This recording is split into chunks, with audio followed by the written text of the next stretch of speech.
Please be seated. The event is about to begin. يرجى منكم التكرم بالجلوس. سيبدأ الحدث بعد قليل.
Ladies and gentlemen, please put your phones on silent. سيداتي سادتي، يرجى وضع الهاتف المحمول على وضع الصامت.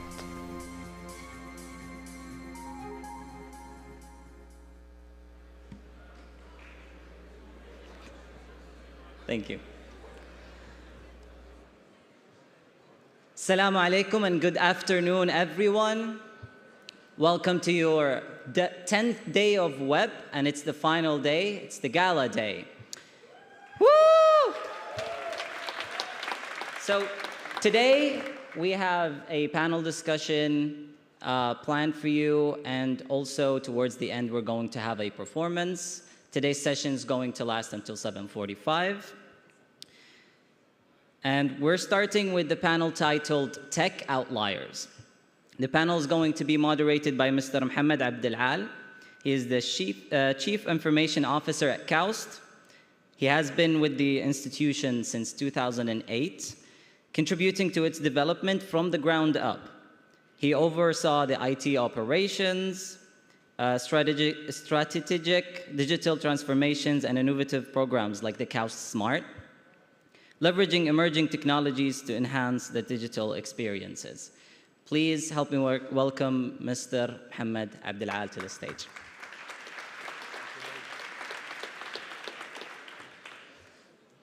Good evening. Wow. Welcome, everyone. What an amazing 2 weeks you've had. I assume you've had a great time with WEP. Am I right? Yes? Well, since you're here on a Thursday at 5 p.m., after an exciting 2 weeks, I assume and I think we really deserve a hand of applause to you and the organizers of this event. Well, I hope we saved the best for last. This is the final event of the program, and it's a very exciting topic. It's technology outliers. And technology is everywhere. You know, I think we all recognize how important that topic is. But before we start, I want to give you something. I want to share with you something. I know this is a younger crowd. Maybe they will relate, maybe they won't. Well, some of you are a younger crowd, not all of you. But I'm sure families always sit down and debate what's the best movie ever, right? I think at least my family does this. What's the best movie ever? What was the best movie you ever watched? And at least in our family, we do this all the time, and we argue. And between Interstellar, Inception, Titanic, I do have girls, we always agree on one movie, which is Back to the Future. So if you haven't seen Back to the Future, I really advise you to look at it. If you're not familiar with the movie, it's 3 parts, and it's about time travel.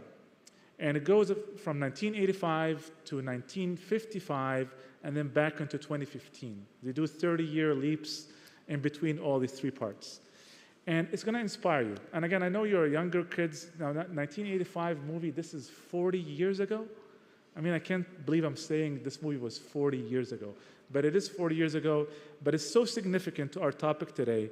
And I don't want to spoil it. But the main characters, Marty and Doc, they do the entire kind of movie scenes.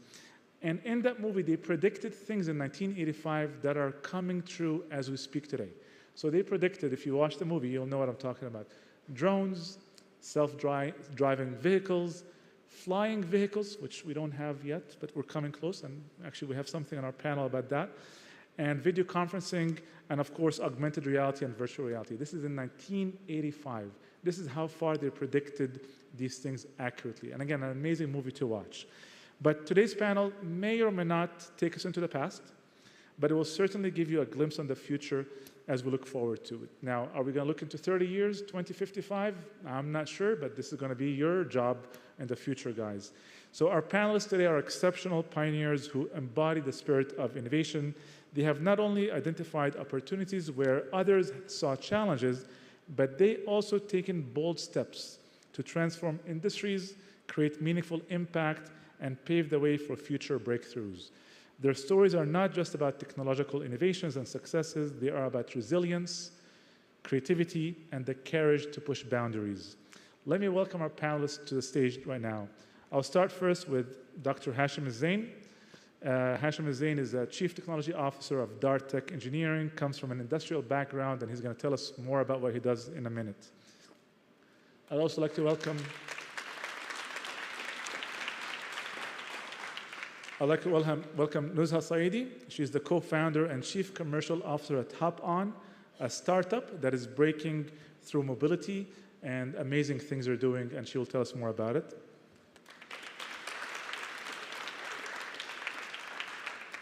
I'd like to welcome Dr. Shabir Ahmed, Chief Industry Advisor at SAP, And he's a veteran of the industry, does a lot of things with AI, mining, and that's not crypto mining, this is actual mining. Welcome, Dr. Shabir.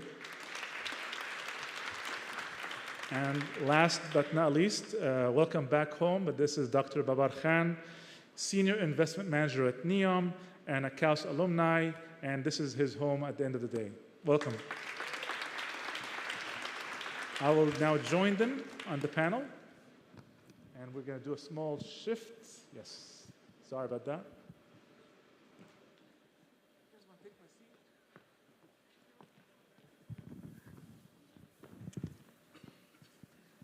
So once again, today's panel is about technology. And again, we're going to hear some interesting things from our panelists. I would like to start by first having everybody introduce themselves for a few minutes. Tell us more about yourself, and we'll begin with Dr. Hashim. Thank you very much. My name is Hashim Zain. I'm the CTO and co-founder of DarTec Engineering and HealTech for Rehabilitation. That's it. Anything else you want to tell us about these two companies? What we do is we leverage the use of technology to solve chronic problems in the industrial sector and in the healthcare industry. So what we do in DarTec, for example, is we take physical parts, obsolescence mechanical parts, we reverse engineer them to localize their manufacturing in the kingdom, to maximize the utilization of existing assets at local manufacturers. We rely on digital manufacturing to maximize the utilization of assets and increase localization and the circular economy. In HealTech, what we do is we manufacture prosthetics and orthotics to help hospitals bridge the gap of what in a way where we can have a more enriched patient experience, a holistic approach to the patient experience. Amazing, amazing stuff.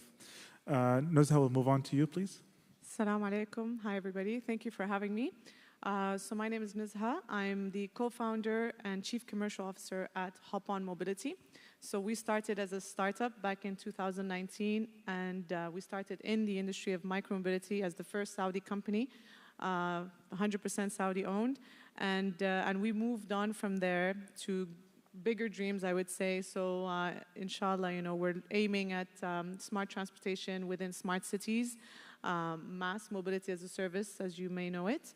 And yeah, so we're pretty much spread out around the country in terms of micromobility, public transportation, and smart parking management. We started in King Abdullah Economic City. We always say we were born in cake. And from there, we've moved on to bigger projects such as Al-Ula, NEOM, Jidda Al-Balad, LEAP. We were at LEAP as well, the official micromobility providers at LEAP in 2023 and 2024. So our vision really is to simplify mobility, make it easier and more fun for everybody to use. Thank you. Dr. Shabir? Thank you very much. Assalamu alaikum. Good afternoon, everyone. So my name is Shabir Ahmed. I'm the Chief Industry Advisor at SAP. I work primarily in the energy and natural resources industries, so petrochemicals, mining, extractive industries, and heavy asset-intensive industries. And much of my work involves, helping these types of industries to solve very complex types of problems. Working in these industries entails a significant amount of risk, and it also, requires a lot of safety to be,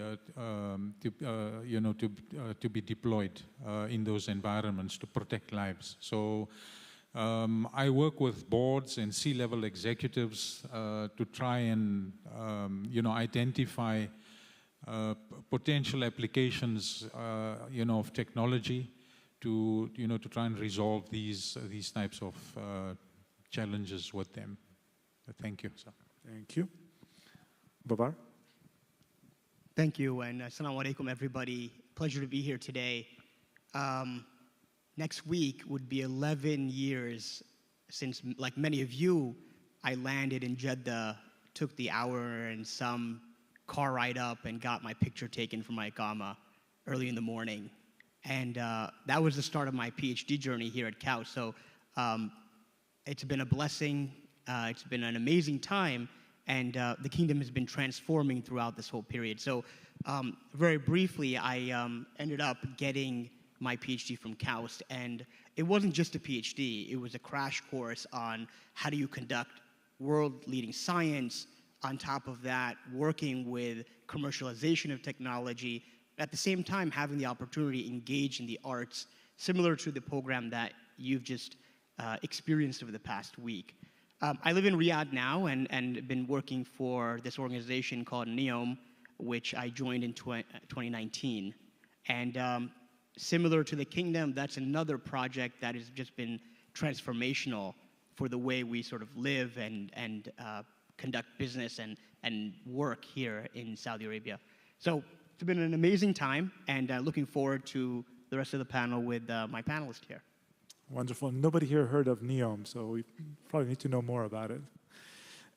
Nuzha, if I turn to you a little bit and talk about outliers, and I want to start with you in this case. What is the definition of outlier for you personally or in your career or in your job? What does that mean? So from my perspective, I mean, technology outliers, I just feel that technology is not the future anymore, which is the movie you were mentioning. It was something we were looking at, 40 years from now, but it's not the future anymore. It's what we live in. It's our present. The way I see it right now is how do we work with this technology and use it to simplify, to find solutions to make our lives easier, whether it comes to the way we communicate with each other and the way we move within our communities and the needs that we have within our communities. Again, my role again is to try to find, to reduce this gap. And by doing so is we work very hard to try and understand the end user in mind. So, for example, our B2C customers, we're trying to understand, get down there, and understand how technology can make their life easier instead of it being an extra process for them. And then from a client perspective or from an operations perspective, using this technology to make better informed decisions, to make, I would say more accurate decisions and more efficient decisions for us to really give the end user that technology that they need and not just adding an extra process for them. So this is how I see it. All right, thank you. Now, Babar, again, speaking of NEOM, and again, we all know what NEOM is, obviously, with a strong ambition and things that are happening there. So how do you personally anticipate what's coming up ahead? Technological shifts that are happening in the industry in general, and again, NEOM is at the centerpiece of this. How do you think you can predict these things as they come or as they evolve? It's a great question, and I think we're an academic institute here. Most of us are going to be on a career of science, engineering, and what is an outlier? I think if we stop to think about that for a second, if you have data and you graph it out, there are things that don't actually fit the pattern. They might be too far to the left, too far to the right. Those are outliers. And usually, if you're a biologist, you're like, oh, I made a mistake, I got to repeat the experiment. Or it's usually error-related. But sometimes those outliers are actually novel points of data that will uncover sort of a new trend, new frontier, disruptive piece, which will change the paradigm. And if you think about the breakthroughs in science and engineering, that usually comes from people looking at those outliers. So my job, and maybe just to spend a second on that, is to invest on behalf of NEOM into companies that are developing frontier technologies. Now, I use my PhD in biology to help do that in the biotech space. And so when it comes to NEOM, we're trying to look at not what's happening around the world, because that's sort of been done and it's in the middle of the graph. But what are people doing on the sides? Who are the funny people who are experimenting in digital health? And what does that mean? And sort of dive into that a little bit more. Or some guys are trying to fly a rocket and bring it back down. So what does that mean? And maybe hone into that a little bit more and understand what does that mean if you could reuse a rocket, right? So when it comes to NEOM, one of the things we do is we look at things coming out of the lab, things that are being commercialized but aren't in mass market yet. And by looking at those things, we have an opportunity to get in early and help them build that out, commercialize it, and then when NEOM's ready, actually implement it. And before that, we try to bring it to KAUST and see if we can actually try it out here before. So it's always been a great partnership. Absolutely. And I have a question later for you on scale. I'll hold it for later because I want to switch a little bit to Hashim and Shabir a little bit because we talked about it backstage. Technological innovations, while we can think of outliers, but they always face resistance. There's always some factors that come in the way. So I'll start with you, Hashim. What comes in the way of innovations as resistance, in your opinion? Fear. Fear. Fear of the unknown, fear of the unproven, fear of being reprimanded, trying something new. Because by virtue of innovation, it really exists where it starts to, the inception of innovation exists between the status quo boxes. So it really doesn't fit in a box. It still hasn't taken shape. It hasn't formed. So you need to give it some time to incubate it in order for it to create a new box that makes the other boxes work better in harmony. Interesting. And that's a fear, in your opinion, fear from the person involved in the innovation or from the ecosystem that surrounds the person? It's both. It's really both. Because what creates a culture are two major drivers: how you reward people and how you reprimand them. So if you really want to change the culture, just adjust these two parameters and things will change organically. And we're seeing it. I think everybody agrees that we're seeing the ecosystem here, at least in the kingdom, is changing to allow such ideas to flourish. And again, give it the room to perhaps fail, if I'm not mistaken.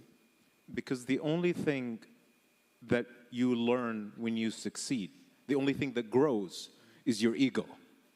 But you learn so much when you fail because some days you win, other days you learn. So if you look at failures as points of data, that will help you grow and evolve as you become better and grow faster. So Shabir, when you take it up to the top floor of the administration building and take it to the board level, and you got these amazing ideas that you most likely need to fund at some point in time, what happens at these rooms? You've been there.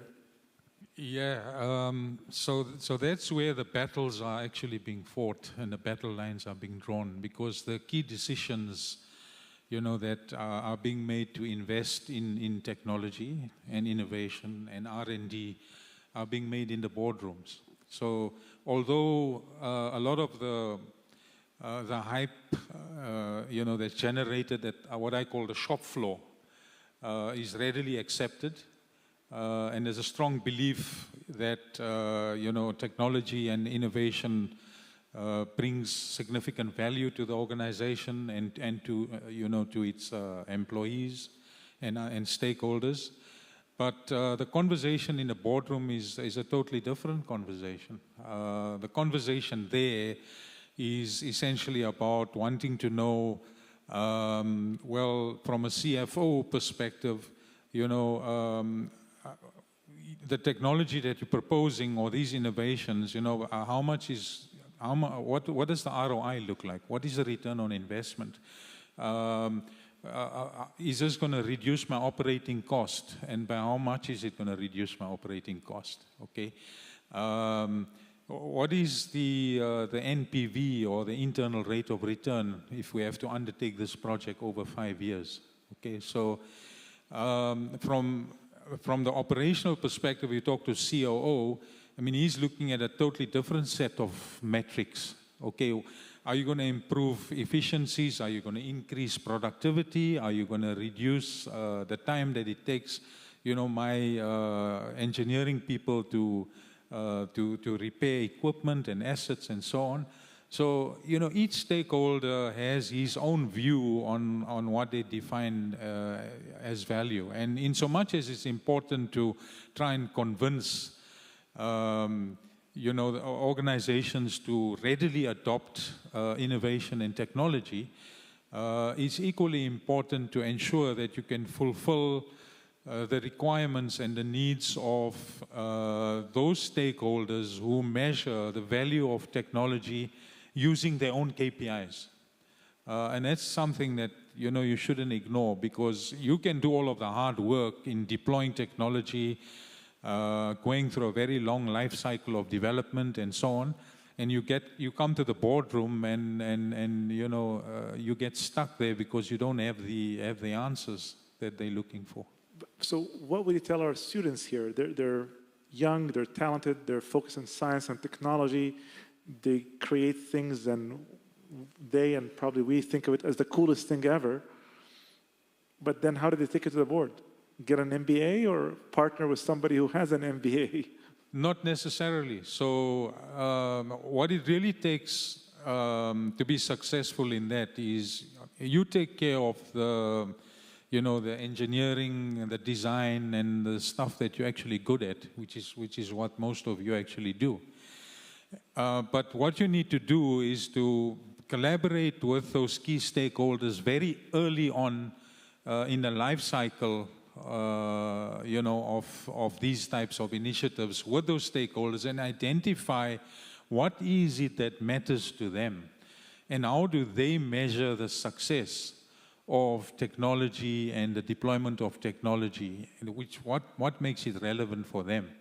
And if you can identify that, okay, then it becomes much more easier for you to actually pitch and align your operational strategy, your development strategy, your design strategy to achieve those goals. And you stand a better chance of succeeding.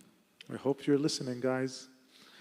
Hashim, let's go to a little bit about myths in innovation that I know that you want to debunk for the audience here. There are known myths about innovation. What are they and how do you debunk them?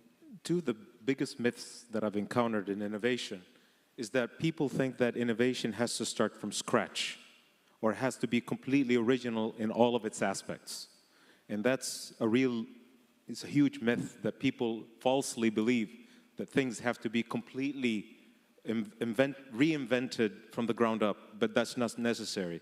Because really, innovation is about connecting things that exist in a new way, in a different context.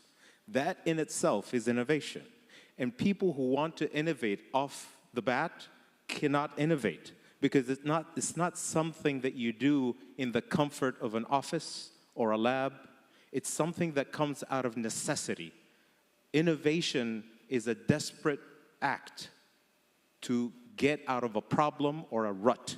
So it's a desperate measure. You can't get desperation unless there is pressure, unless there is time, unless there is cost involved. That's what sparks innovation. But then you need to incubate it in a way that basically fosters and caters to the failures that are expected in the way towards creating something that is worthy of sharing and helping people. Excellent. Nuzha, speaking of pressure and sacrifices, what did you have to sacrifice personally, but also organizationally to get into the industry you're in? You're in a field that is a little bit unique, somewhat new, and you're a startup company. I'm sure you did a lot of sacrifices to get to that level or even jump on that startup journey.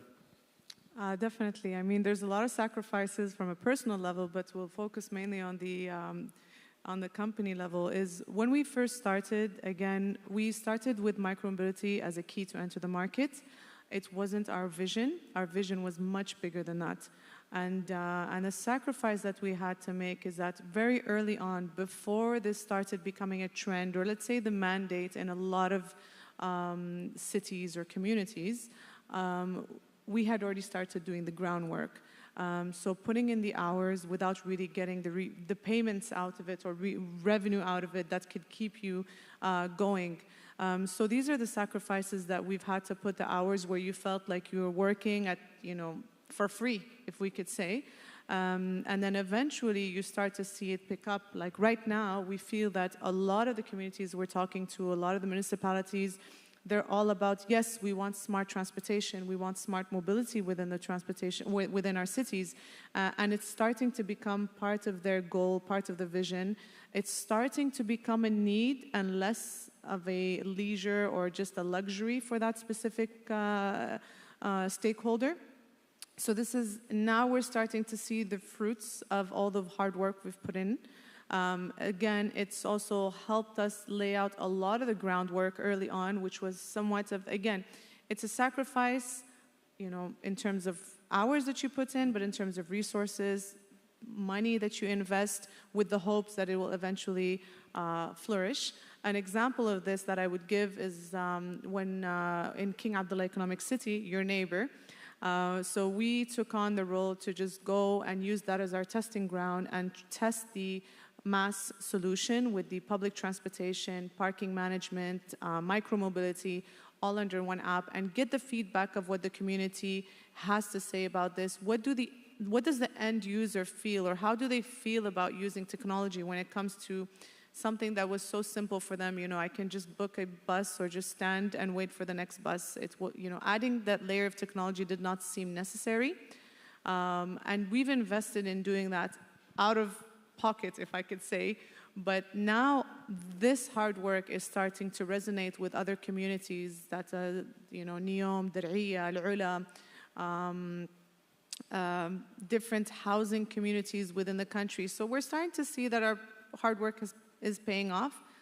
But definitely, like anything, you have to make a sacrifice. You have to believe in it and keep fighting forward. And it's not easy. It's a challenge. Some days you feel like I give up, and then you get a call from, let's say, Mohammed Abdulal, and he's like, hey, you want to be part of this? And you're like, yes, I'm getting somewhere. So there's ups and downs, but inshallah, in the end, it's all worth it. And, if you persevere, there's always... there's always something positive that's going to come out. You're gonna get to your goal. You just need to keep fighting for it, believe in it, and do your best. So you're my best hope for a flying taxi?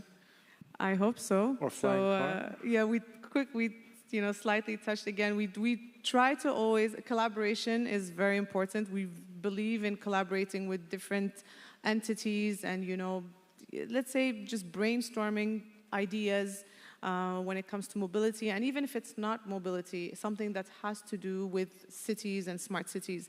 An example of this is right now we have an e-copter in King Abdullah Economic City, Fly Now, if you've heard of it. You can actually book to test it. It won't fly, but you get the experience of flying it, so it's a VR experience that you can try out. But this will give you an idea of what we're going towards. And when I'm saying smart mobility, it's not just on the ground, it's on the air. We're trying to make it sustainable, more efficient, faster, and as a one-stop shop, you just book it through the app and you're on the flight. So that's the idea, inshallah. We'll give it a try. Babar, what was the moment that inspired you to choose your career you're in right now? I'm going to have to go pretty far back in time for that one. But before I do, I just want to harp on something, the myths of innovation. And I think Hashim definitely outlined most of them. One of the ones I just want to double click on is the one just mentioned around collaboration. And a lot of times people think that innovation happens when I'm going to think about an idea myself and figure out and make these connections myself. A lot of times most of the time, that's not the way. And if I think back about my PhD and many of the folks here and in the room who have innovated, who have done PhDs where you move the field just a little bit forward, it's because you talk to people, you communicate with people outside of your area, and those are usually the right things to do early on in your graduate career, which is go and talk to, if I'm a biologist, go and talk to some engineers. If I'm a marine biologist, maybe go talk to some people who are doing environmental science. And those sort of seeds, they'll see something you haven't seen, and the 2 of you, 3 of you can work together. And usually I've seen that innovation really comes from there. To the question of what sparked my interest, going back, my father is a marine biologist, and back when I was very young, he basically shared a story where he had found a new species. He used to work for the UN, of a mollusk. And he used to describe it in such an amazing way. And unlike all my other siblings who went into computer science, I'm like, yeah, biology. And so that really sparked that. And then throughout school, I just began to like love biology and therefore learn more about it. And my real career shift happened when I went in a bio capacity, working in a lab at a biotech company in New York City. And there I learned that you can do science and then put it together with application, and that's called startup. And there are people out there who go around the world funding startups in specific areas like biotechnology. And so that was where, when I came to KAUST, maybe the second month in, I began interning at the KAUST Innovation Economic Development. That's what it was called back then. And during my PhD, basically, I worked a lot with the KAUST Innovation Fund. And once again, that's an open call to people to explore things outside of your immediate sort of destination. You never know, you might find something. I know people who came to KAUST and now they're scientific illustrators or scientific communicators because they just enjoyed that so much more. So personally, it was just sort of listening to my dad's stories and then finding out that, look, you can be in the business of science and actually look at innovation every day and then decide to fund some of them. So, great. Shabir, we spoke a little bit backstage about mining, and again, that is not crypto mining, and AI, and autonomous. And I can't have a panel on outliers and technology without talking about AI a little bit. So can you give us a little bit of AI and where is it being applied in the industry and what you see in mining and how automation is helping make things more efficient? Yeah, absolutely. I think although the asset-intensive industries like mining, probably not petrochemicals, they are much more forward-thinking than mining companies. I come from South Africa, where we have some of the largest mining companies in the world. And unlike the petrochemical companies, they are very resistant to, to adopting new technologies. And it's simply because of the culture that exists in those mining companies.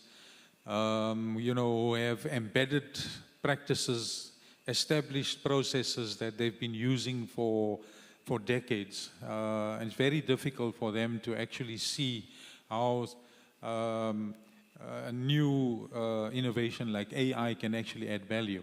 And it comes back to what I said earlier, is, when you speak to these C-level executives and you start talking about the value that AI can actually bring to them and show them essentially the types of problems that you can solve. One of the biggest challenges in mining is with the environments, the working environment being extremely hazardous, okay? One of the deepest gold mines in South Africa goes down to a depth of around 4.5 kilometers, okay? So that's the height of Burj Khalifa several times inverted. And it takes you about 2 hours by elevator to actually reach depth, and another 2 hours to actually come up.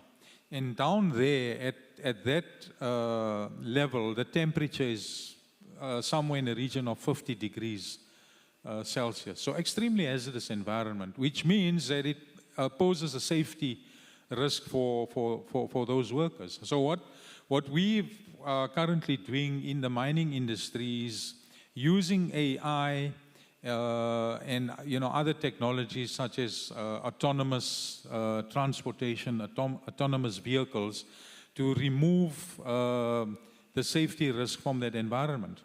And we've reached a stage now where you have some of the mines that have embraced AI and autonomous transportation and mobility, where the entire underground mining operation is totally automated. Whereas you would have what they usually call the people who are working underground, or the workers work in gangs. You refer to them as gangs, okay? So you have a gang of workers, And there will usually be 25 to 50 people in a gang working on a particular site. If you're claustrophobic, you won't survive in that environment, but they do it. What you do with, what we've done with technology now is all of the activities that they do there. So essentially you got to drill holes into the panel you're mining. Then you got to charge it with dynamite. Then you got a team that detonates, the panel. Then there's a lot of rubble that actually comes out of there. Then you got to haul that rubble out. You got to move that rubble to another site. Then you got to take that up to the surface. Once it's on the surface, it's got to go from there. If it's gold-bearing ore, you got to take it from there, move it to the refinery, and so on. So there's a very long, process. It involves a lot of manual labor.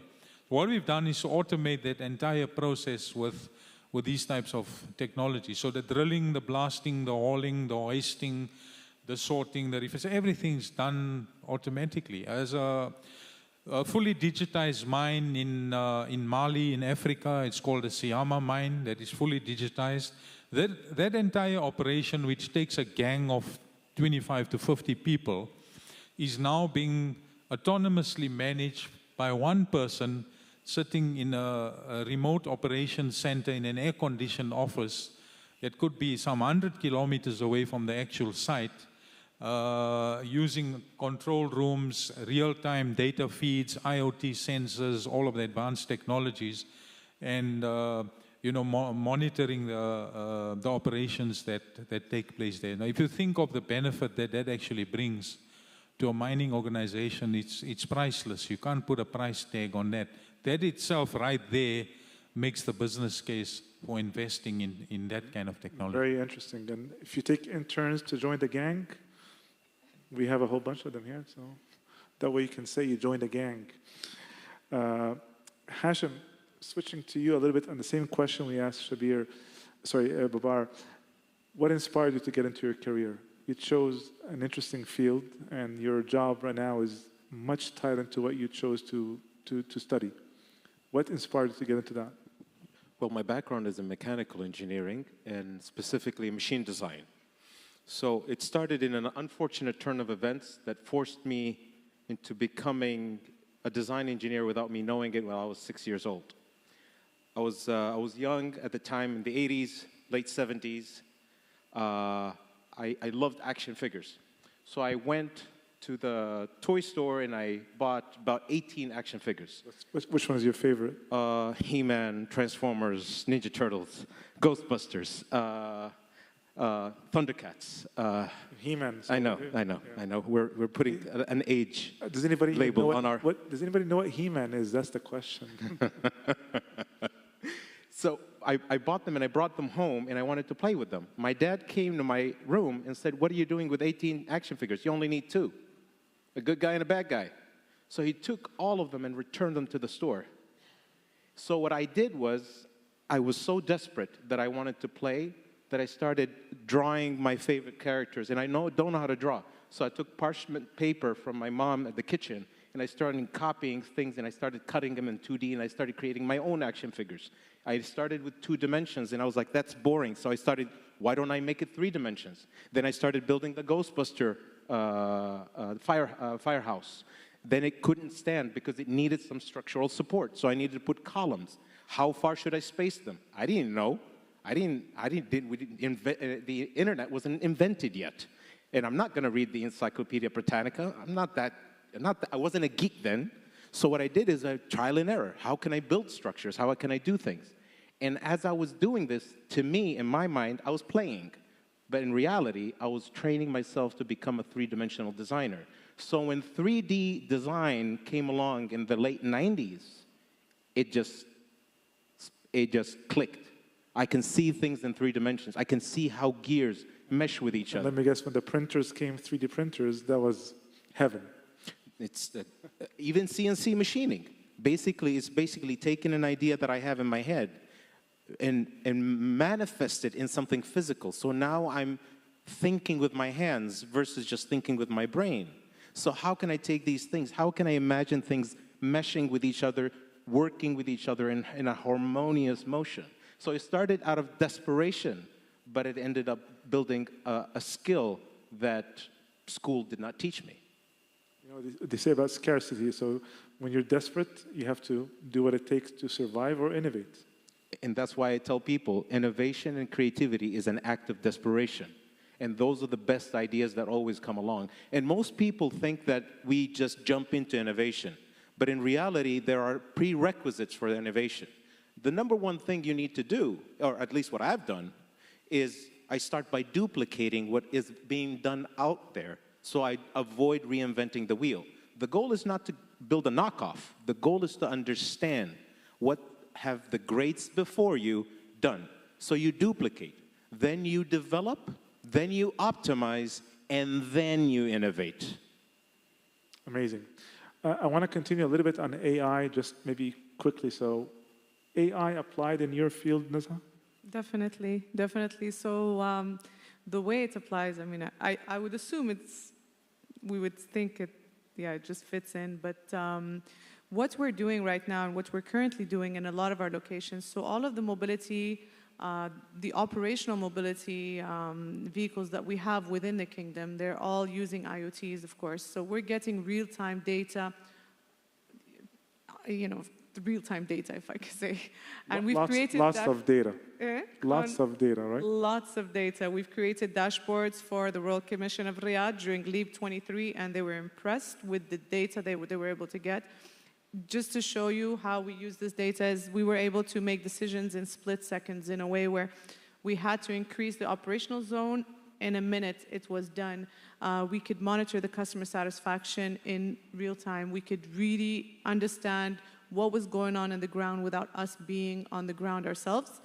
But speaking about AI, so we're definitely using AI, using this data, using AI to create route optimization.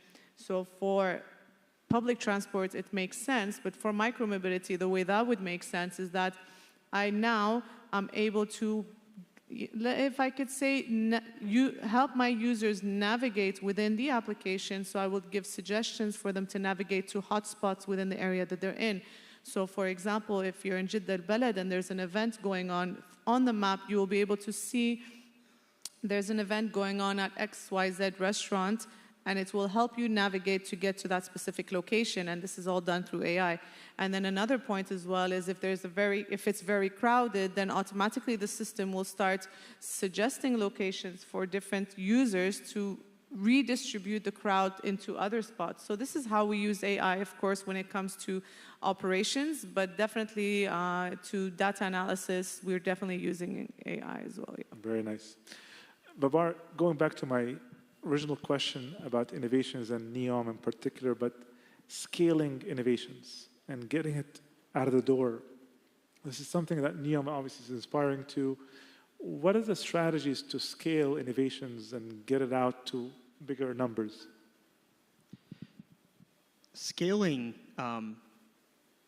usually comes down to money. So having the right capital structure behind you is very important so that you can scale. But I think we need to understand, what does it mean to go from like a prototype to a POC to a pilot and then down to commercial? And it really depends on the industry you're in. Some of them are very resistant to innovation, and it takes longer and more steps. And others you can sort of make and break very quickly and rapidly. When it comes to how we think about innovation, how we think about companies innovating and scaling, we really look at how are they thinking about working on a number of different work streams that independently don't take you to 10 or 100, but each of them together do. And so they might be small incremental changes, but these are the bottlenecks that if you solve them, you basically can fast forward. And that's probably when I look at ideas and opportunities, I look at have they figured out, not solved, but have they figured out what are the bottlenecks for this particular problem? And if they focus their energy on that, then we have a better chance of scaling. There's no guarantee of success, but they get the best chance to do it. As an investment manager, where do you put your money on? Well, people invest in different ways. And so our fund and the work that I do is predominantly frontier technology. And so we really put a lot of emphasis on the technology, right? And we try to get behind founders who are visionary and can see beyond regulatory hurdles, engineering hurdles. We don't invest in scientific risk. That means if you drop an apple, it's going to fall down, right? Unless you're in space. So that we're not going to be able to change. But engineering challenges is something that we believe putting capital behind and money behind actually can change the way we do things. And so when we look at opportunities, it's really who's thinking crazy ideas, but are these ideas proven out in some type of very MVP, POC, minimum viable product or proof of concept way, and then actually help them as much as we can. Sometimes investors shouldn't do anything except for give money, right? Because these are the people who know the area best and they've been doing it for a while. But sometimes, for example, in an organization that we have experts who sit inside of NEOM in different departments. It's the same case in Aramco. It's the same case in other companies where there are experts, and then these companies can actually leverage the expertise, leverage the infrastructure to test their product, test their innovation out. And that's one of the value adds that we provide. Amazing. So just for the sake of time, I want to ask everybody the same question. But what advice would you offer to individuals or organizations looking to innovate beyond limits if they want to become, again, outliers? What advice would you give them? I'll start with you, Hashim. The best people who can sell their ideas are the best storytellers. If you can tell a compelling story and back it up with science, engineering, you have the best chance of convincing people. Because I've gone through many investment rounds, talked to many investors. Even one of my companies, DarTec Engineering, Sabic, bought 30% equity into the company. So trust me, if you can convince Sabic, you can convince anyone. It took us 19 months through due diligence, so it was not easy. So what made the difference is that we told a compelling story. How can we take Sabic's raw material, instead of exporting it, use it locally? Use it to produce locally made spare parts. Instead of me exporting it as raw material and then buying it at 10x, why don't I give that 10x to Saudi companies? That sold the project. Not the innovation, not the technology, not the people. It's this compelling story that you tell investors. And the best way to have a very compelling story is that make sure that you tap into their emotions, because people make decisions emotionally and then justify them logically, even engineering projects. I'll just add to it that you want to be truthful and honest and believe in what you're telling, right? Because if it's not, it will show. Oh yeah, if you tell a story and you're full of it, people can tell. Especially investing managers, right? Yeah. Noza? So I totally agree with what you're saying as a beginning, but as well to always keep an open mind, keep your eyes out. Sometimes there's opportunities in front of us and we just don't see it. We're so, caught up with what we're trying to innovate, the idea that we have, that we don't look around us and see how we can actually improve this idea or actually add to this idea a specific touch that just will make it go outside of the box. If I speak about my own experience, is that we started with micromobility, and micromobility in Europe was quite popular, so we didn't go out there and create, something out of the box. However, when we came to Saudi, we changed it and we adapted it. And we really looked at what we want to achieve here for it to be successful, and that's what's helped. So the way I see things is definitely keep an open eye. There are opportunities out there, whether it's in your field or in a different field. collaborate with, discuss. Don't keep your idea to yourself. That's another thing I think is very important. Sometimes keeping things to yourself, you don't get to see the other person's perspective. And this is something I always argue with Jamir, my husband, who's also the co-founder and CEO at Hop On.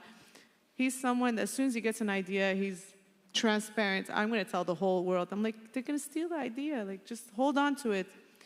It's not about the idea. It's about how you implement it. We all have ideas. We all pretty much think about the same stuff, but making it happen and how you do it, that's what's going to make a difference. So don't worry about someone stealing your idea. Go for it, discuss it, and collaborate. Reach out to different fields, right? If you're in engineering, reach out to a business field. If you're in business, reach out to scientific engineering fields and so on. Collaborate together, and that will hopefully help you achieve greatness. Absolutely, and Jamil is here with us today. Shabir, what advice? Yes, thank you. And I tend to echo the sentiments of my fellow co-panelists.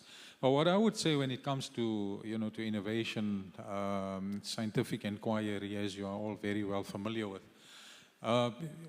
besides keeping an open mind and doing the regular kind of day-to-day research that you actually do, what is fundamentally important is always keep in mind that at the end of the day, whatever it is you develop, the product or a service through innovation, through application of technology, fundamentally it's got to serve a customer. Okay, you need to know who that customer is. You need to know what need you are actually solving. All right. Always put the customer at the center of everything that you actually do. Put the human at the center of everything that you do. So humanize the entire process. It's only if you do that you can walk in the shoes of your customer and identify, potential bottlenecks in your own thinking and validate whether or not you're on the right path. So that's the first thing. The second thing, which is aspect which is also important, which has also been mentioned by my co-panelists, is the fact that you need to be open to collaborate. All right, collaboration is fundamental. And talk about collaboration not between scientific disciplines, but between government, academia,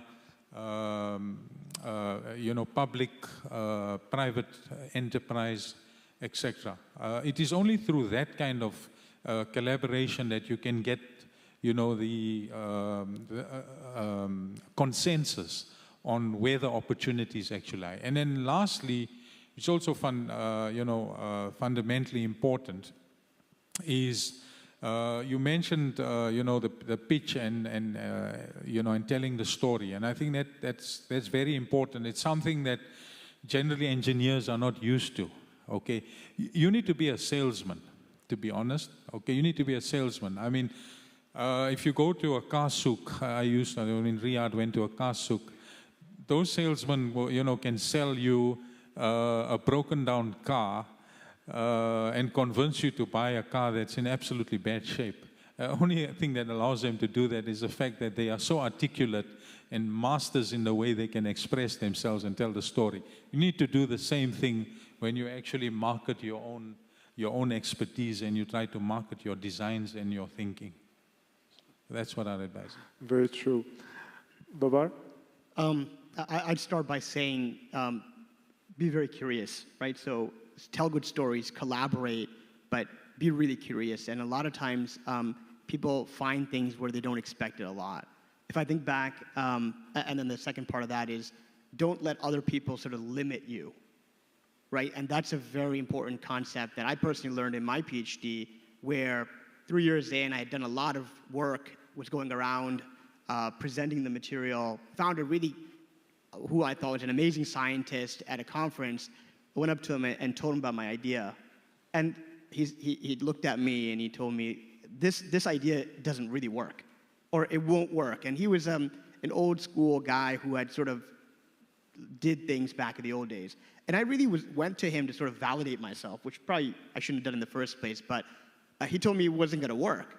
And then a year later, we were able to actually prove that this works, and we were able to apply it in this way. And so don't really let anybody limit you, especially if you've got the data, if you've got your PI behind you, and you really have conviction, then unless the premises change, don't doubt yourself. I think that's a very important part of everything when it comes to sort of being at the forefront of innovation. Yeah, the words, "that's not going to work," is usually the biggest motivator for me, personally. I like to prove it wrong. It will work. Great. I know time, we're actually doing well, but we would love to open it up for the floor for questions at this stage. And I know there's 2 mics on the right and left of the stage. Anybody has any questions for our panelists is welcome to walk up to the stage. Walk up to the microphone. We have one here on the left. Hello. Okay. So I'm quite interested in the mobility aspect, and I'm curious about what is the biggest challenge that Saudi is facing in improving mass transportation, and for a city like Riyadh, now that it has the metro and it has the buses connecting to the metro, how do you further improve the transportation there? Thank you. So when we started in 2019, shared mobility was not a popular concept. It was mainly looked at, you know, if I'm seeing micro-mobility in particular, it's, yeah, let's go have fun, let's go ride the scooters or bikes and just get around. Eventually, right, and even, let's say, the adoption of technology when it comes to mobility was refused 100, like, people just didn't like it. You're just making it harder, you're supposed to be innovative, you're taking us backwards, and I've dealt with these people myself. But right now, I've given them freedom, if you think about it. They didn't see it at the time, but they can pick a scooter or micromobility anywhere and drop it off anywhere with just a click of a button. So this is the freedom that we're trying to enable, and it's changed drastically from 2019 to what we're seeing right now. Micromobility is being used and adopted, and everybody knows when they see a micromobility vehicle in front of them, they know to pull up their phone, download the app, and then use it. So it's become standard.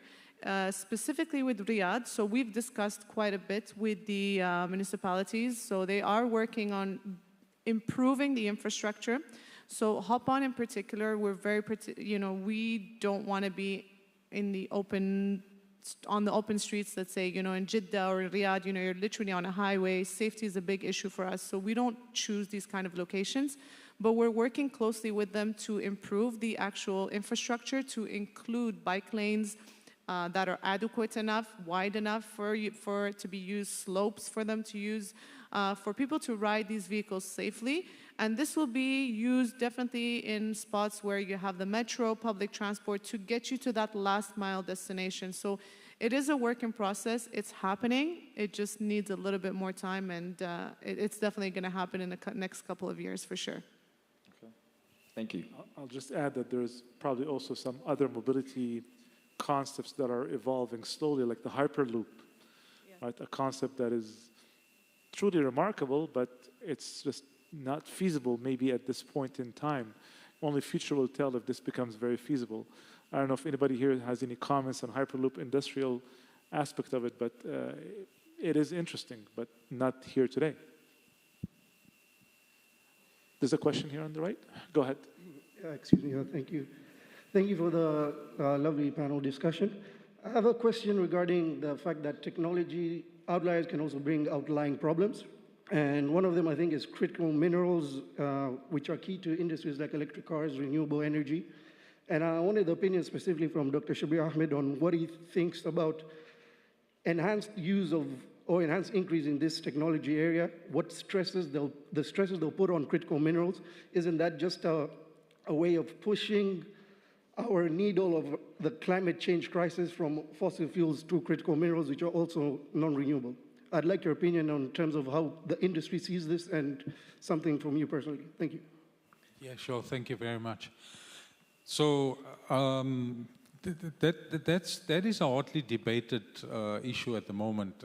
What we find is that you know, the demand for critical minerals is actually soaring. But it is also being driven by, you know, various factors. One of them is the fact that a lot of the minerals that are needed, or so-called critical minerals that are needed for the so-called clean energy transition, are in high demand. So you have minerals that are sourced, you know, from Africa, for example, platinum and lithium and copper, so on and so forth. Have to be sourced, but they also have to be ethically sourced. Okay. One of the dilemmas of the clean energy transition, and therein lies the paradox, is the fact that to be able to transition to a clean energy or renewable energy kind of you know, setup, you need to actually mine more aggressively, and you need to mine at a more faster rate to be able to produce the metals that you want to actually use for the clean energy transition. So it's ironical in a sense if you really think about it, because mining generally is known, you know, as not as a clean industry, and it definitely doesn't have a very good reputation. There's no easy challenge, you know, for that. Suffice to say that the demand for critical minerals is soaring, and it's not gonna stop or quench. We're not gonna quench that thirst, you know, anytime soon. What we do find that is encouraging is that local regulators are imposing a lot more, you know, legislation around how minerals are actually being mined, how minerals are actually being sourced sustainably. And I think more, you know, more importantly, as far as these, you know, minerals are concerned, how can we ensure that while the minerals are being exploited and, you know, being sourced for electric vehicles or for whatever, chip manufacturing or whatever other purposes they may be, you can still ensure that you don't cause the kind of environmental damage that we're actually causing now. So legislation actually requires, for example, in mining today, that you need to have rehabilitation plans. After you've mined, or the life of mine, you know, has actually expired, you need to have a plan to rehabilitate the environment and the damage that you've actually done. If you don't do that, they impose fines. Take the case of Nigeria, where a famous Dutch petrochemical company, you can guess who that actually is, has been exploring oil in the Niger Delta for many years. Okay, but what has been the result? If you fly over the Niger Delta, which I have by helicopter, the delta is destroyed. Okay, it's been totally devastated. There's nothing left. And that used to be a source of water and provided subsistence fishing and farming for those communities. Okay, the country now is imposing fines to the tunes of billions and billions of dollars. Okay, so these are the kinds of measures that have to be taken, you know, to contend with that issue. It's not an easy problem, but I think more legislation and control, you know, how exploration takes place is one route you can follow. Babar, you want to add to that? Yeah, just want to add to that. So as we give you a case study here, the world began to look for lithium, right? And we became very desperate for it. Hashim's point, right? So that led to innovation. And of course, you can go look at traditional mining ways of mining lithium, but then people found that you can actually find it in seawater. And so there's innovation out of KAUST that says, okay, you can find it in seawater, but then how do you actually accumulate it? And so there's folks in the membrane technology side that began looking at filtering out lithium from seawater. So I think desperation leads to innovation, and we'll figure it out. And that's exactly why you have to sort of focus on these problems, not look at them as problems, but opportunities that need solutions. Thank you. And now there's deep sea mining as well. This is a new area of finding minerals. Well, I want to thank the panelists today. This has been really insightful. I've personally learned a lot from you. Really appreciate coming into KAUST, and let's give them a round of welcome. Thank you.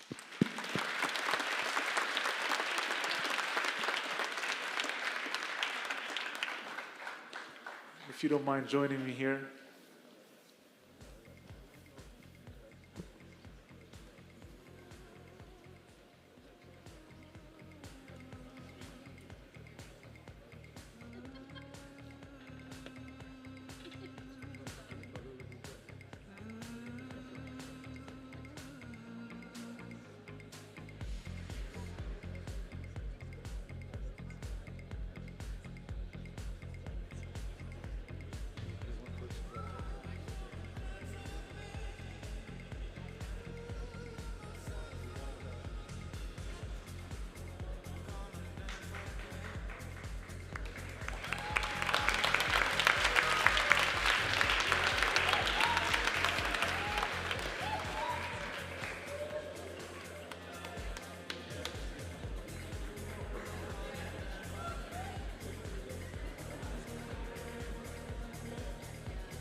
Okay, so thank you, Mohammed. Thank you, Shabir. Thank you, Babar, Nizha, and Hashim. The insights that you shared in terms of human centricity, timing and implementation, collaboration and believing in yourself, and the narrative are very important in your technological outlier journey. We want to go ahead with the next segment of the day, so please join me to the welcoming remarks of this day by the Interim VP of Education and Academic Affairs, Professor Omar Kino.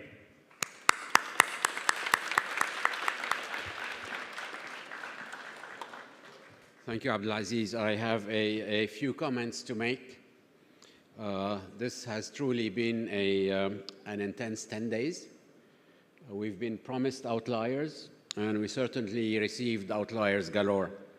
So it's been an intense and inspiring program with a wide variety of topics ranging from art history, archaeology, biology, and geology, and ranging from the deepest parts of the Red Sea to satellites in space, so we could have not hoped for a much larger scope.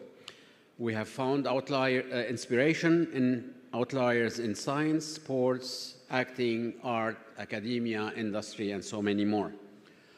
I would like to conclude with a vote of thanks. First of all, a huge thank you for the entire WEP team, led by Abdulaziz, with huge contributions from Azam and Sakami and Samagi and the rest of the team. Thank you, Abdulaziz. I also would like to have a special thank you to all the participants. Thank you certainly to our panelists tonight, but all the speakers, workshop leaders, faculty participants, proposal writers, volunteers, and also you, the audience. Your participation has truly made this an inspiring and wonderful event. Lastly, as far as our current WEP chair, you know, with every start of a WEP season, we have high expectations and high aspirations, both regarding quality and delivery. And as far as both of these combined, Michael, it has not been an outlier at all. In one word, bullseye. Thank you very much. Before I turn it to Michael, I wanted also to be thankful to Professor Diana, who has co-chaired this Winter Enrichment Program, and who will be the Winter Enrichment Chair for WEP 2026. Diana has had to leave for another urgent engagement, but she's already off to the races. Her most difficult job was to make a proposal for a co-chair, get it endorsed, extend it, and have it approved, and this much she has done. So thank you, Susanna. Michael, with this, it's over to you, and thank you, everybody.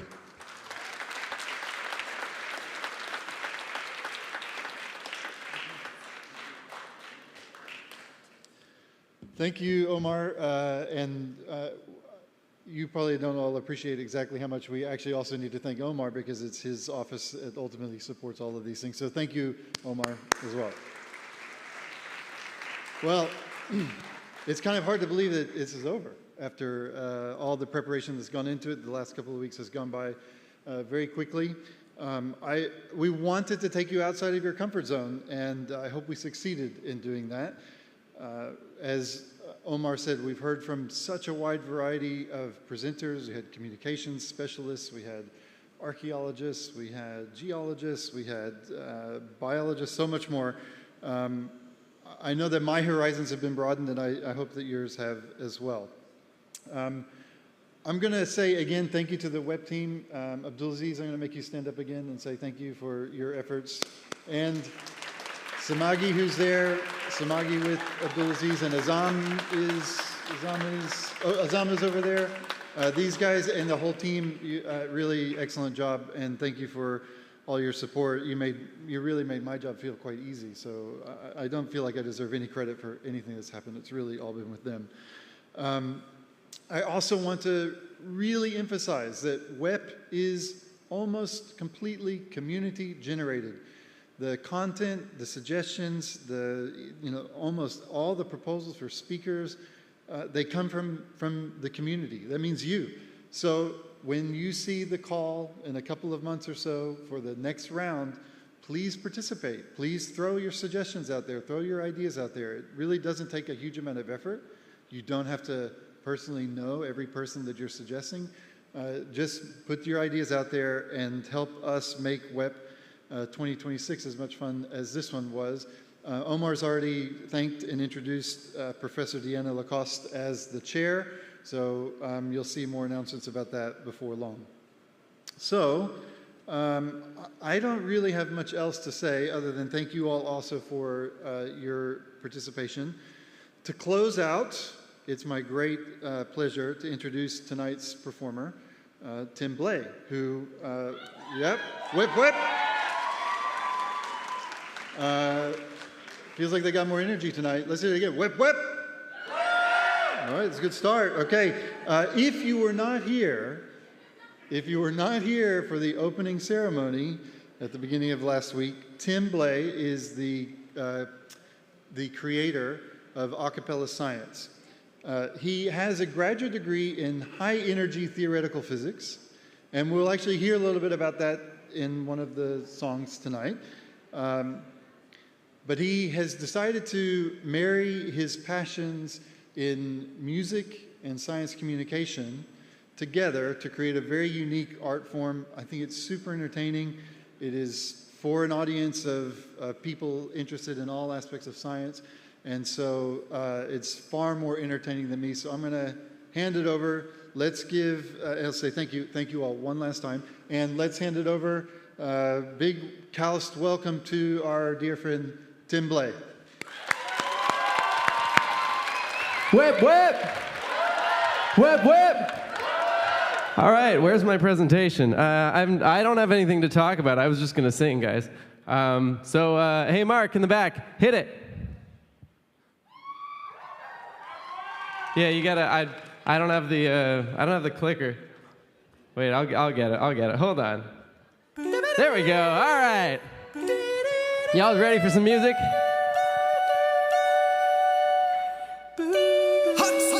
Whip, whip! Woo! Let's go! This is a song about developmental biology. I hope you're ready. See, one cell divide and decide on 1,000 fates. Did you ever figure how they know? We are built of modules combined in a planned out way. Each new piece must be told where to go.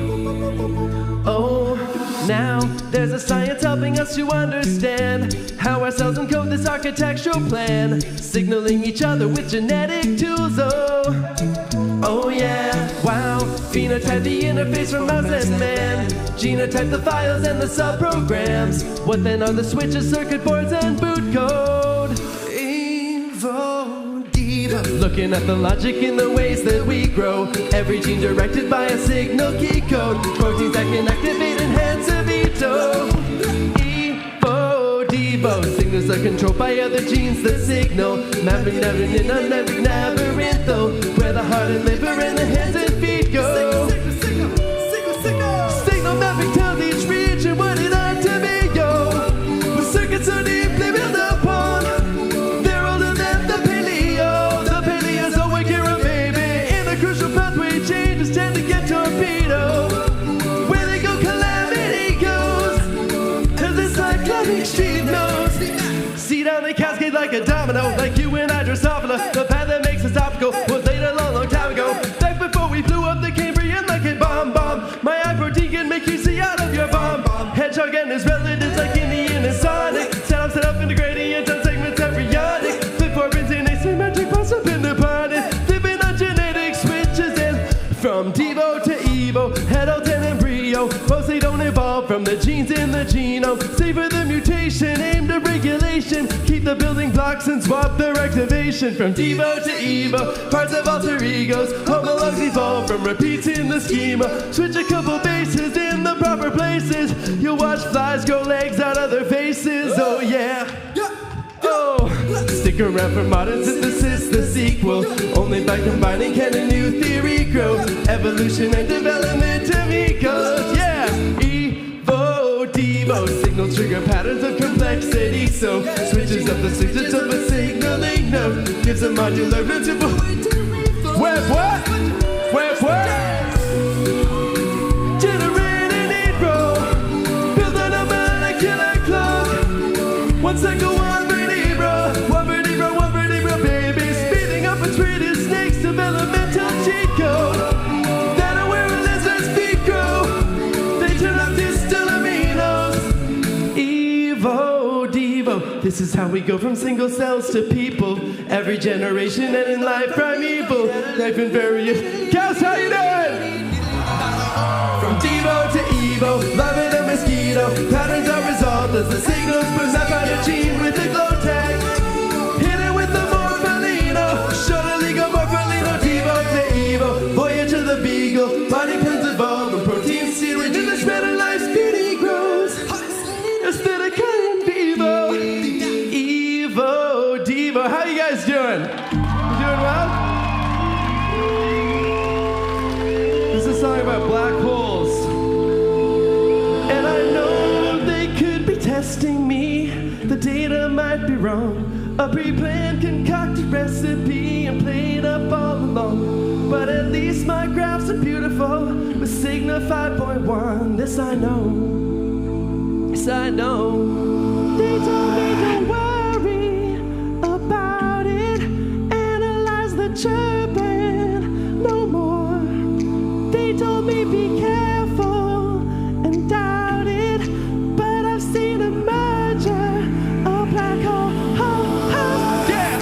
LIGO feels when space is rippling through with a wave of gravitation. Clap your hands, clap your hands. LIGO feels when space is rippling to, yeah, to an ancient perturbation. Vacuum sealed interferometer, an L 5 mile long. Take a laser past 300 times, compare the distance gone. One built in Louisiana and one more in Washington. That's LIGO, yeah, LIGO. A billion light year journey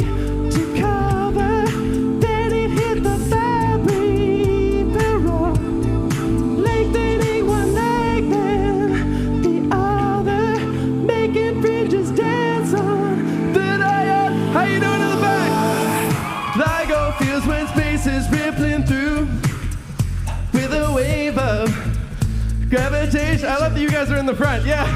LIGO feels the spaces rippling to a dancer. Perturbation.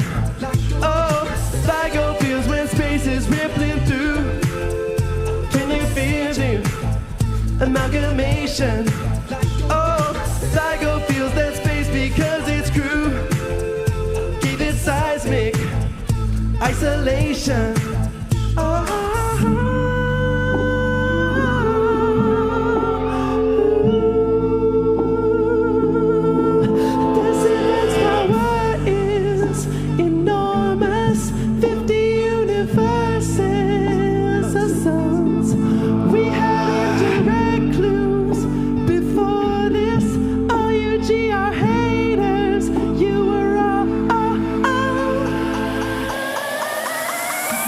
LIGO feels when space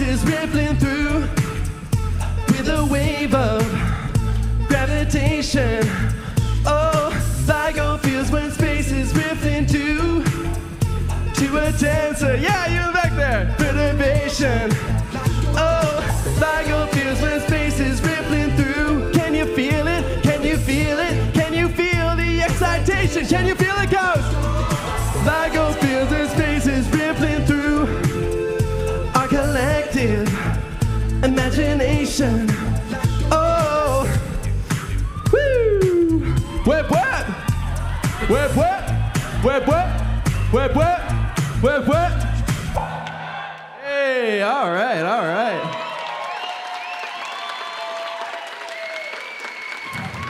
All right. My goodness. You guys are a good crowd. You having a good time? I promised them I would advance this slide, but I got the clicker over there and I got the machine over there. It's very confusing. I don't know why I'm doing this. It's just so I can walk a lot, I think. So,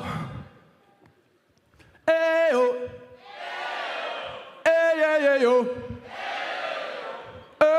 ayo, whoop,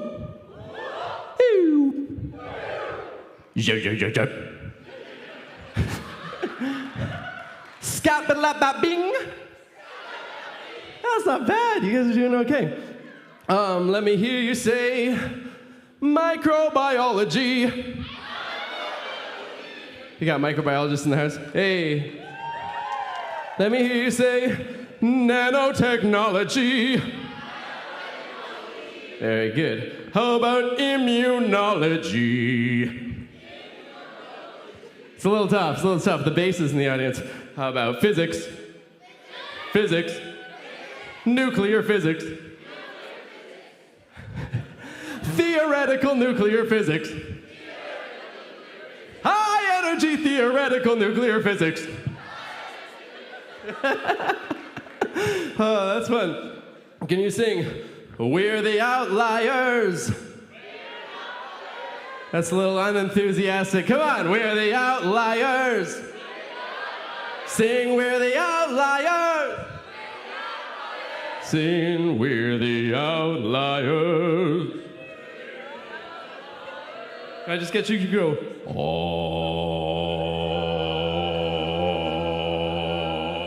together.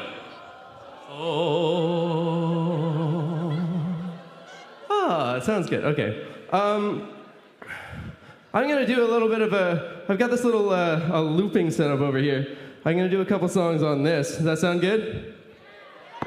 Hello. Test. Does that work? We got that? Ooh. Oh. Well, we'll see if it works. I think the box is dying. So if it doesn't work, we'll use our good friend, the ukulele. But let's see if we can make this work.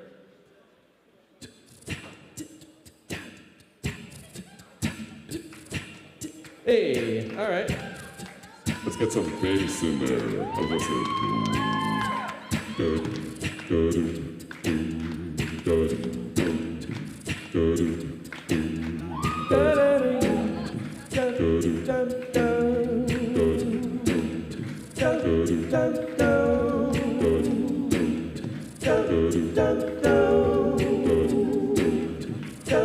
How's it sound? That's good? Let's maybe do a high one, like.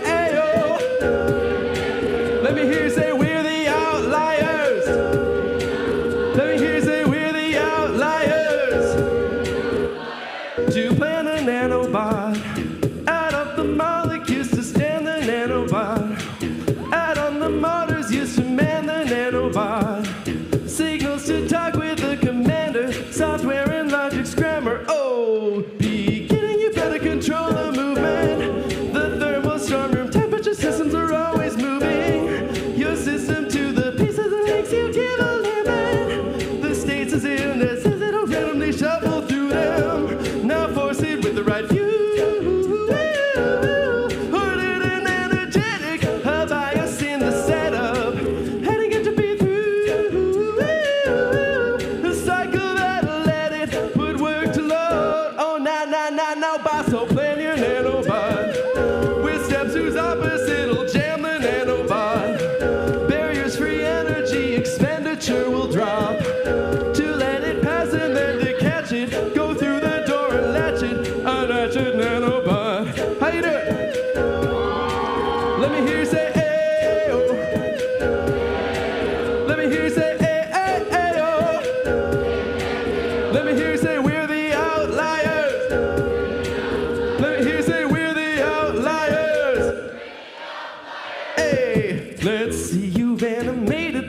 Gadgets staring.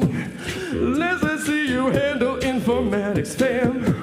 1.0, the structure of a cache or RAM. A switches are the way to data save and plan. Flip it chemically, photochemically, or electrically. Add a flippable knee, make a little more deep the decisional tree. If you need a calculator, how B? Logic gates like A, not B. Cation, that's key. And you get a photon as a reading plan, your nanobot. To be in part an info scanner nanobot. Reading and writing coded data that a lot. Freedom to do as you program it. A Turing automatic full gamut nanobot. Oh, let me hear you say oh. Let me see you say let me hear you say wow. Let me hear you say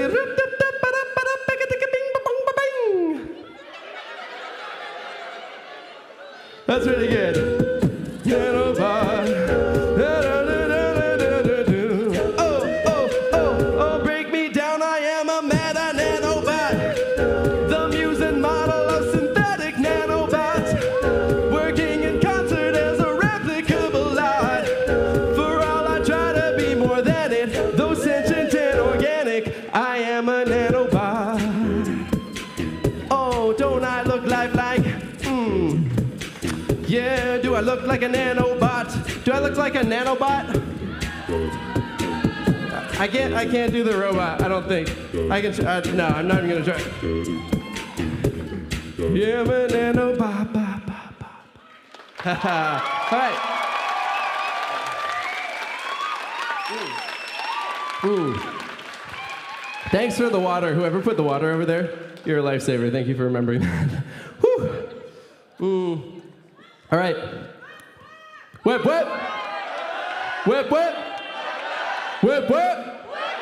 All right. Okay. Wow, this middle section is surprisingly empty. What happened? We're all scared of the spit zone. This is what I call the spit zone. I mean, fair enough. I'm drinking a lot of water. It's fine. But it's interesting because I was going to do the thing where I divide you into a choir again. But with this section being so empty, I think I will do it simpler this time. Last time we did, house lights. Don't hurt your eyes too much. We're going to get just on this side of the aisle now. You're going to be group 1, all right? And then this whole thing, which is sparsely populated, you're going to be group 2. And then over here, this lovely crew, including all of the speakers, etc., you will be group 3. We're going to try that thing we did before, where I get you each to sing a note. That's how we're going to start, okay? So this group, you're going to go, la. How do you think they did? You think they can do better? You guys think you can do better? La. La. La. Bring it up, bring it up, bring it up, bring it up. Bring it louder. I want to hear you in the back there. Yes, with your hands raised. Yeah, it's okay. There's like a tuning, like there's tuning and then there's a bell curve, but I think the bell curve's in the right place. It's just got a large normal distribution. This group here, let's try a single note. You're gonna go la. Wow. Okay, you are actually you. Don't clap for them. They've got like so many people back. No, do clap for you. You guys are great. You guys are great. But everyone else here, you got your work cut out for you because these guys la. They got it. Okay. La. La. I changed my mind. You're gonna be group 3. Because group 3 has an interesting part. So this is gonna be la. Group over here, you're gonna go la. That was wide. It was all over the place. La. Hey, I heard an octave there. That was good. La. Soprano showing off. You should be in this section because this group now is going to be up here. La. La. La. And hold that note. La. La.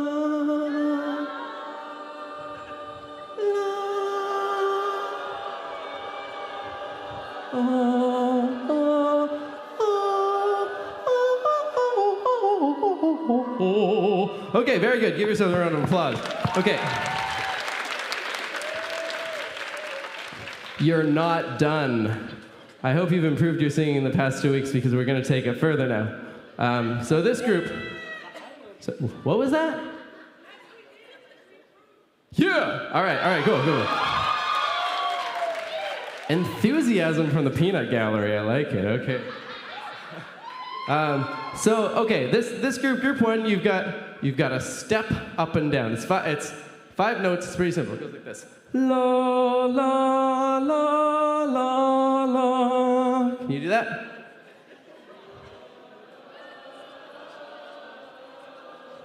Yeah. Okay. Sounds spooky, actually. It's pretty good. Okay. Group 2 over here. The numbers are all over order, ping ponging back and forth. La la la la la.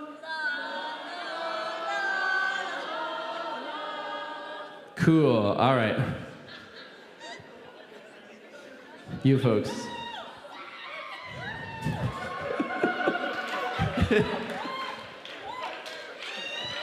You have more notes. So these ones, you guys are going to be singing those parts quite a bit slower. Your part goes like this.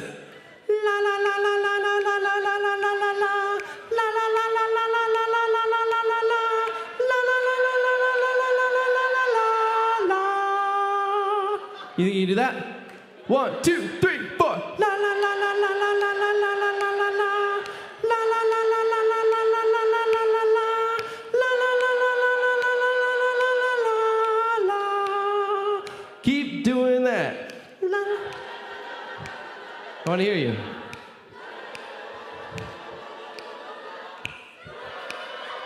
Okay, keep going, and I'm going to help the other groups. And 1, 2, 3. La la la la la. And both groups together. La la.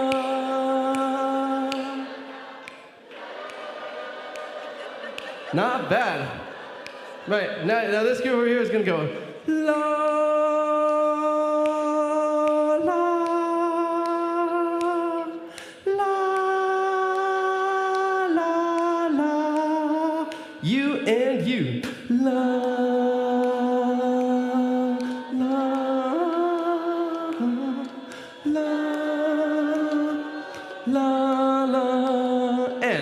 Group 3, go la la la la la la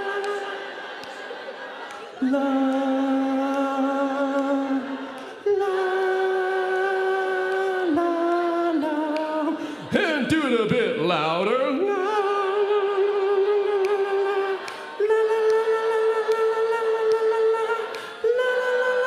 And slow it down. Wow, you sound great.